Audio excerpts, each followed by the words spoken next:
Hello friends, what's going on? Welcome back to Football Therapy with me, your host Jan. I hope you lot are all doing well. Really do hope that, friends. I hope that. Welcome back. We're going to do a sort of Chelsea news video of sorts because of Thomas Tuchel has spoken about injured players, positional play in his pre-match press conference for the Premier League matchup against Watford. A London derby of sorts. Lots of important big news to discuss. Roman Abramovich was at the Manchester United game. Rather frustratingly for him, but the ramifications of that are hugely positive. We're going to build a lineup together and talk about this game. So it is a match preview. It's a match preview as well as a Chelsea news video. Lots to get into, friends. So thank you for joining me. I'm very pleased you're here, dear viewer, maybe listener, whoever you are. Thank you for joining me. I'd urge you all to drop a like because it really does mean a lot to me in terms of supporting the channel. Likes, comments and shares all support the cause, so thank you very much for that. And if you do subscribe, make sure the bell notifications icon has all notifications turned on. I know it's housework, I have to get out of the way, but it's important. Check now. You might always listen to me talking about it, but never check. Just check. Are all notifications turned on? Hopefully. If not, turn them on. Thanks, guys. So, Thomas Tuchel has just spoken. Pre-match press conference. Off the bat, some frustrating things. Injuries, absentees. Of course, Ben Chilwell remains out with a slightly torn ACL. Of course, we're waiting for more information over the weeks. As we learn more, they're going to scan it again in 6 weeks, and that will determine whether he'll need surgery or whether he'll be reintegrated into training, should it heal enough by itself. We know that. Frustrating Mateo Kovacic.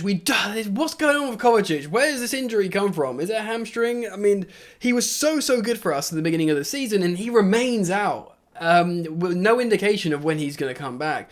Will he come back over this incredibly busy period over the festive season when we probably really need him? Not just for cover and for additional person being availability, but just because he offered so much going forward and really was offering newer facets of his game that helps the team offensively. And boy, we could need that sometimes. We really could. Especially when you're, drawing to Burnley and a relatively poor Manchester United at home. But not only that, more people not available for this Watford game. And that is also Ngolo Kante, who's obviously been dipping in and out, sort of struggling with injury. I think something that I keep echoing here on the channel is they're probably being really mindful, Chelsea, about aggravating an injury with Kante, so he's just out forever, which can happen with him. So they're probably tiptoeing around that quite a lot. So it leaves you with Jorginho, Ruben Loftus-Cheek, of course, Saul Niguez. Let's keep on the press conference before we talk about Roman Abramovich. He was posed the question, I believe, by Olivia, doing great work as well, again, in terms of posing the questions to the manager, asking about the left wing-back situation. Of course, a hot topic for Chelsea Football Club, with Ben Chilwell being so important and performing at such a high level and being such an integral part of a positive, systemic way of playing that saw Chelsea have some really big results. In his absence, Alonso, who, by the way, can be a good offensive left wing-back, looks like the team weren't clicking like they were with Ben Chilwell. Naturally, us Chelsea fans and football fans who speculate about this stuff, think, right, well, what are the alternatives? Cesar Azpilicueta, sensible, professional, defensively resolute. He came on in that Juventus game for Ben Chilwell, who got injured. Thomas Tuchel kind of made that out as a bit of a mistake, saying, we should have brought on Alonso. But we all felt safer. A lot of us have spoken about Saul Niguez, of course, played left wing-back or wing-back for Atletico Madrid. Against his will, he wanted to be trained in a central midfield position, largely while he came to Chelsea on loan.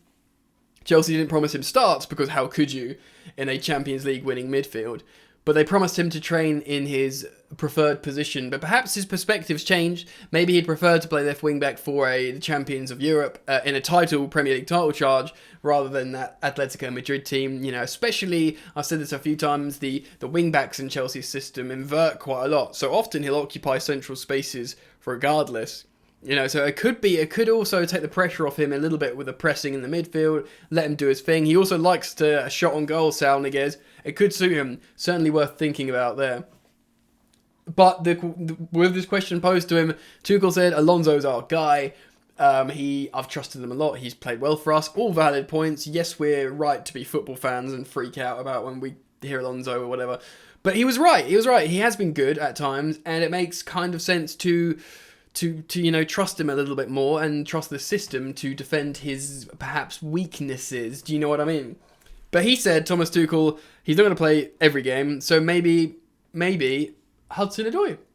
And Hudson-Odoi won't like that because he doesn't want to play wing-back. He wants to play left winger. But you have to speculate, would Hudson-Odoi prefer playing left wing-back instead of right wing-back? Almost certainly. He prefers that left flank. And remember, with Chelsea, the wing-backs are so offensive and they get so many goals apparently. You might think, all right, I'll play left wing back for a bit as long as I can jump back forwards when, the cover's there. So I think it would be quite an attacking option, but quite an exciting option.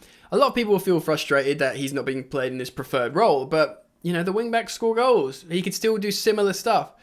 Maybe, you play him behind Christian Pulisic or something, and that's a very attacking left-hand flank if you ask me, ladies and gentlemen. So it's very interesting to hear Thomas Tuchel say that and reference Cho, vocalise that, saying he's probably potentially our next option. So that's something we can expect, I guess, as Chelsea fans. Roman Abramovich did attend Chelsea versus Manchester United at Stamford Bridge, so the cameras didn't catch him. I guess they're not looking for him at the moment. They probably were looking for him against Juventus because they thought he's back in London and he wasn't there. So maybe they weren't thinking to look for him. I imagine he's quite sneaky. He's probably up in a box and doesn't hang his head out much. But hugely positive news because I thought he couldn't attend games without a visa because it's technically working because he owns the club. It's not like leisure and it can be considered work. So therefore he's not allowed to do it.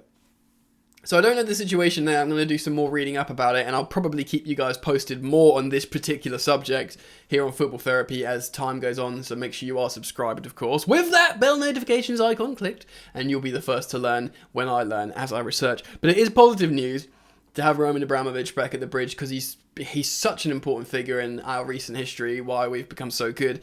He remains to be seriously interested, not just the men's team, but both the women's team and the academy as well. He invests a lot of money. He uses Chelsea as a face of good for anti-discrimination campaigns and stuff. And he's, obviously still putting a lot of his own money in as well to ensure Chelsea are very competitive at the highest level. We're blessed to have him as an owner, and him being back at the Bridge is hugely positive. So I wanted to get that out of the way and talk about that and get your guys' opinion on that because that's hugely positive news. So let's talk about the Premier League game in midweek. We know no Kante, no Kovacic, no Chilwell. So I'm going to build, and obviously a big talking point at the moment is the attack. So we're going to build a starting lineup together, and this is going to be largely speculative, of course. So as I go along, I'd love your comments down in the comment section, what you think, who you think should come in instead. So I'm using this website right here, Squad Builder, footheader.com and Squad Builder. So let's get the obvious ones out of the way. We've got Mendy in goal, absolutely all day long. Ooh, what card? That's an invisible card. Wow. You know what? Fine. Now, it's been a weird situation with Christensen lately because no one knows what's going on with Christensen. People are speculating he's not supposed to be injured. So is it his contract situation that's preventing him from playing? Surely he has to come in for this game because Thiago Silva, I get it, but, he's been amazing. Thiago Silva, but he is 37 and he can't play every 3 days, surely. Someone that probably will have to play every 3 days, certainly for the time being, is Rudiger. You'd think maybe that Christensen could also come in the left centre-back role should Rudy need a rest and Thiago Silva can continue playing down the middle. Even Trevor Chalobah has played down the middle. I do think Trevor Chalobah will keep his spot here, as Piliqueta is like a trusted substitute at the moment. But I think Trevor Chalobah can keep his spot. Again, I wouldn't be surprised to see Cesar Azpilicueta come in and play right centre-back here. But Watford, you don't really know what you're going to get with Watford. They can be high-octane and, I don't know, there's a sense of maybe keeping continuity. Switching the central centre-back is the least high risk, in my opinion, because you get a lot of cover. So keeping those outside centre-backs with continuity is important. Reece James apparently isn't 100% definitely going to start. But I think he will. The way Thomas Tuchel says we need to keep an eye on him. Look at that card. Bang! Let's give him that card. I think Reece James will start. He's so important at the moment. And when your forwards aren't firing, you need your top scorer. Yep. your top scorer and Reece James starting. And similarly, I don't think we're going to take any risks just yet. I think he is going to give Alonso another chance, Thomas Tuchel. I think he will give him another chance. I've just realised I'm in a 3-5-2 formation, so I'm going to switch that up quickly. And everyone moves around, of course. So yeah, we need to do the double pivot. Kovacic out, Kante out. I guess you've got to keep Jorginho and Ruben Loftus-Cheek. Like, would be very, very surprised to see Sal Niguez just start out of nowhere. Jorginho will want to bounce back from that injury and put in a really good performance. So I think that's probably going to be the double pivot in this game. Seemingly continuity, playing well. No, he's got to do better in some instances. Hudson-Odoi. I know he's listed as a right wing on FIFA, but he's very much a left winger in his preferred position. I think he starts there. I think he would say he's been fit for a while. This is the kind of game you bring him in to express himself, to feel reintegrated back into the team. Romelu Lukaku has to start this game for me, especially with Timo Werner really not looking great down the middle. The false nine, the experiment with Pulisic not looking great. Of course, people might say Havertz. Havertz has been pretty good. And maybe Havertz starts on this side here. Maybe, because obviously now you've got what space left. Ziyech, Mount, Havertz, Pulisic. 4 players that could all have a strong argument. Thomas Tuchel might think, you know what, man? Hakim Ziyech, he's been good. He's been playing well. He's been putting in creative passes. I know he's split a lot of opinion lately, but he has been playing well in the last couple of games. That's the fact of the matter. He has been. But despite that, I think in terms of high ball turnovers and just getting the ball to Lukaku in the box, I think I'd want to start Mason Mount. Shout out Mr. Ballon d'Or, number 19. Of course, Romelu Lukaku got 12.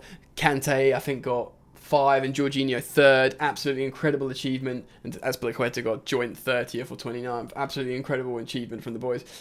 Any one of that, but of course, Pulisic and Ziyech probably more than Havertz, just because Havertz hasn't been playing, could have massive shouts in this front three as actual wingers to dribble the ball in. But I think Mason Mount will play tighter in the middle and look to connect with the Jorginho and Loftus-Cheek and play short balls into Romelu Lukaku. For players that have got more than 5 starts this season, no player has created more big chances per 90 or big chances than Mason Mount. I saw Who Scored posted that. People don't like to see that. There's this sort of narrative that Mason Mount isn't creative because he's seemingly such a hard worker on the pitch. He is a really hard worker on the pitch. There's that idea that perhaps he's not creative. The truth is, he is creative and he's important and he's tactically resolute. So I think he starts there. But I'm totally open to changes. The front three can be ripped up. You might say, nope, Havertz, Ziyech and Pulisic. Havertz down the middle, Pulisic on the left and Ziyech on the right. And I'd feel pretty good. They're all super talented players. That's just my opinion for the narrative at the moment. I think most people would probably do a choice of 7 players without putting Timo Werner in at the moment, for obvious reasons, even though he could probably still be effective off the bench. Guys, let me know what you think. Comment on everything I've spoken about. The player selection, the story with the absentees, the Roman Abramovich situation. Please give me your thoughts down below. I appreciate everyone's interactions, like the likes and comments. And if you want to share the video, that means a lot to me as well, to try and spread the word of football therapy. Make sure the bell notifications icon is clicked if you're subscribing or you have already subscribed. Friends, daily content, of course. Make sure you keep it locked to Football Therapy for the big stories. Enjoy the football, and I'll see you later.